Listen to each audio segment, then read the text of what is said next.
Okay, so let us start our lecture 4, Newton's law of cooling. ये क्या होता है? In simple words, it is this, that is Q is equal to H AS delta T. यहाँ पे AS क्या होता है? Surface area. जिस सरफेस एरिया से हीट निकल रही है उसका पूरा सरफेस एरिया. H वो प्रोपोर्शनलिटी कांस्टेंट है. इसको हम बोलते हैं heat transfer coefficient. Delta T that is T surface minus T ambient, ये हमेशा पॉजिटिव होगा. Surface temperature minus ambient temperature, that is obvious सी बात है कि सरफेस टेम्परेचर हाई होगा तभी वो वैल्यू पॉजिटिव होगी, एंटी एम्बियंट लो होगा तभी heat transfer surface to atmosphere की तरफ होगा. टी इंफिनिटी उसको एम्बियंट टेम्परेचर भी कहते हैं. Now what are the units?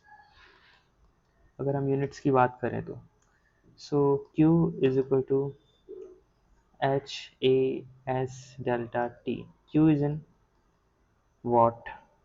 H की यूनिट हमको निकालना है area metre square, delta T kelvin. So H is equal to watt per metre square kelvin. ये बहुत इम्पोर्टेंट है, इसको आप याद कर लीजिए एकदम, ये ज़रूर आएगा एग्ज़ाम में. और watt per meter square degree centigrade can also be.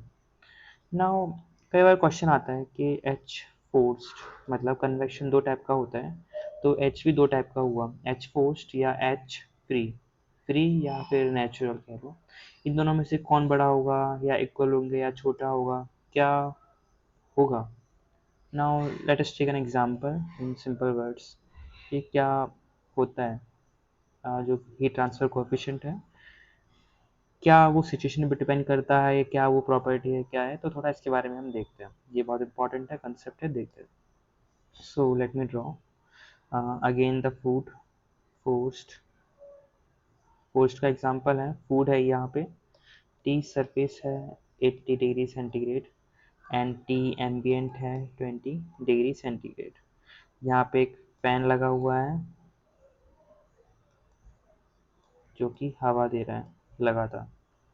And यहीं पे फ्री का एक हम एग्जांपल बनाते हैं जिसका भी सरफेस टेम्परेचर 80 डिग्री सेंटीग्रेड है और एम्बियंट है 20. अगेन सेम टेम्परेचर डिफरेंस है, तो Q कन्वेक्शन का फॉर्मूला क्या होगा? H A S delta T. And यहाँ पे भी फॉर्मूला सेम होगा, H A S delta T. Formula same है हर जगह. नाउ हमको एक बात पता है कि heat transfer Q convection forced का ज़्यादा होता है फ्री से, क्योंकि जल्दी ट्रांसफ़र हो जाता है, लास्ट लेक्चर में ही हमने पढ़ा है. सिंस डेल्टा टी सेम है तो इसको कट करो, एरिया सरफेस भी सेम है, कट करो. Since Q convection is directly proportional to H, therefore H forced directly greater than H of free. Hence proved कि H जो है depends on situation.